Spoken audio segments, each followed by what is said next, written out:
அவுஸ்பில்லாஹிமினஷைத்தானிர்ரஜீம் பிஸ்மில்லாஹிர்ரஹ்மானிர்ரஹீம். தொழுகையின் சிறப்புகள். முதல் பகுதி. பார்ட் 28. தொழுகையின் முக்கியத்துவம், அமல்களின் சிறப்புகள், தொழுகை விடுவதன் தண்டனை. ஒரு நேர தொழுகையை ஒருவர் தவற விட்டு பின்னர் அதை அவர் கலா செய்தாலும் அவர் ஒரு நரகத்தில் வேதனை செய்யப்படுவார். ஒரு என்பது வருடங்களாகும். ஒரு வருடத்திற்கு 360 நாட்கள் உள்ளன. மறுமையின் ஒரு நாள் உலகின் 1000 வருடங்களுக்கு சமமாகும் என்று திருநபி ஸல்லல்லாஹு அலைஹி வஸல்லம் கூறினார்கள்.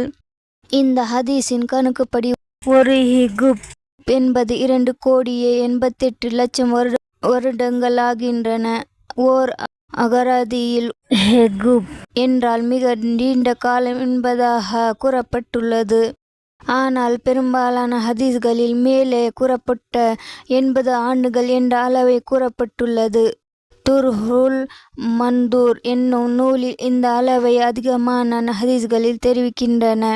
ஹஜ்ரத் அலி ரலியல்லாஹு அன்ஹு ஜிலால் ஹிஜ்ரி ரலியல்லாஹு அன்ஹுவிடம் யகுப் என்பதன் கால அளவு என்ன என்று கேட்டபோது, ஹுகுப் என்பது 80 வருடங்களாகும். ஒரு வருடத்துக்கு 12 மாதங்கள், ஒரு மாதத்துக்கு 30 நாட்கள், ஒரு நாள் 1000 ஆண்டுகளுக்கு சமமாகும் என்று பதில் கூறினார்கள்.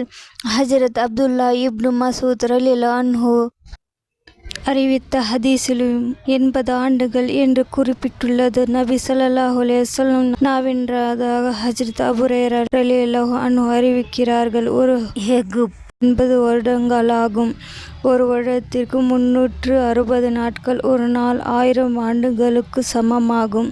ஹஜ்ரத் அப்துல்லா இப்னு உமர் ரலியல்லாஹு அன்ஹு இதே ஹதீஸை அறிவித்துவிட்டு பின்னர் கூறுவதாவது: ஈமானின் காரணமாக ஏதாவது ஒரு நாள் நரகத்திலிருந்து நாம் விடுதலை அடைவோம் என்ற நம்பிக்கையில் யாரும் இருக்க வேண்டாம்.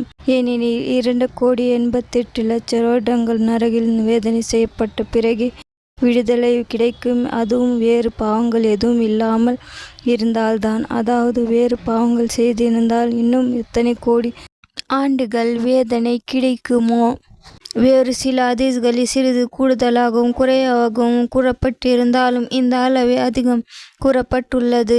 மேலும் மனிதனின் ஆதாரங்களை பொறுத்து கால அளவில் மாற்றம் செய்யப்படலாம். குர்ரத்துல் உயூன் என்ற நூலில் ஹஜ்ரத் அபுல்லைத் ஷமர்கந்தி ரஹ்மத்துல்லாஹி அலைஹி கீழ்கண்ட ஹதீஸை எழுதியுள்ளார்கள்: ஃபர்லு தொழுகையை மனப்பூர்வமாக விட்டவனின் பெயர் நரகத்தில் தலைவாசலில் எழுதப்படுகிறது. அதில் அவர் செல்வது நிச்சயம். ஹஜ்ரத் இப்னு அப்பாஸ் ரலியல்லாஹு அன்ஹு அறிவிக்கிறார்கள்: ஒரு தடவை நபி பெருமானார் ஸல்லல்லாஹு அலைஹி வஸல்லம் தமது ஸஹாபாக்களிடம், நீங்கள் யா அல்லாஹ் துர்பாக்கியவான்களாக்கிவிடாதே என்று பிரார்த்திப்பீர்களாக என்று கூறிவிட்டு, துர்பாக்கியவன் யார் என்று தெரியுமா என்று கேட்டார்கள். தெரியாது என்று ஸஹாபிகள் கூறவே, தொழுகையை விடுபவனே துர்பாக்கியவன், அவனுக்கு இஸ்லாத்தில் எந்த பங்கும் இல்லை என்று விளக்கம் கூறினார்கள்.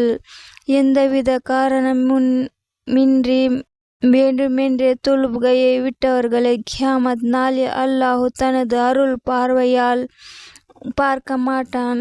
அவனுக்கு துன்பம் மிகுந்த வேதனை அளிக்கப்படும் என்று ஒரு ஹதீஸில் கூறப்பட்டுள்ளது. இன்னொரு ஹதீஸில் வந்துள்ளதாவது: கியாமத் நாளில் 10 வகையான மனிதர்கள் கடுமையான வேதனை செய்யப்படும். அதில் ஒரு வகையினர் தொழுகை விட்டவர்கள். தொழுகை விட்டவனுடைய கைகள் கட்டிருக்கும். மலக்குகள் அவனுடைய முகத்திலும் முதுகிலும் அடித்து கொண்டே இருப்பார்கள். சொர்க்கம் அவனை பார்த்து, எனக்கும் உனக்கும் எந்த தொடர்பும் இல்லை, உனக்காக நான் இல்லை, எனக்காக நீ இல்லை என்று கூறும். நரகம் அவனை பார்த்து, வா, என்னிடம் வந்துவிடு, உனக்காக நான் இருக்கிறேன், எனக்காக நீ இருக்கிறாய் என்று கூறும். நரகத்தில் லம்லம் என்னும் பெயருடைய ஒரு காடு இருக்கிறது. அதில் ஒட்டக கழுத்து பருமம் உள்ள பாம்பு இருக்கும். ஒரு மாதம் நடந்து செல்லும் தூரத்திற்கு அதன் நீளம் இருக்கும். தொழுகை விட்டவர்கள் அதனால் வேதனை செய்யப்படுவார்கள் என்று ஒரு ஹதீஸில் கூறுகிறது. நரகத்தில் ஜிபுல் ஹுன் என்னும் மைதானம் இருக்கிறது. அது தேள்களின் இருப்பிடம். அதில் கோவேறு கழுத அளவு பெரிய தேள் இருக்கும். தொழுகையை விட்டவர்கள் அது வேதனை செய்யும் என்று இன்னொரு ஹதீஸில் வந்துள்ளது. மிகுந்த தயாள குணமுள்ள இறைவன் நம்மை மன்னித்து இத்தகைய தண்டனைகளை விட்டும் காப்பாற்றினால் அவனை கேட்பவர் யாருமில்லை.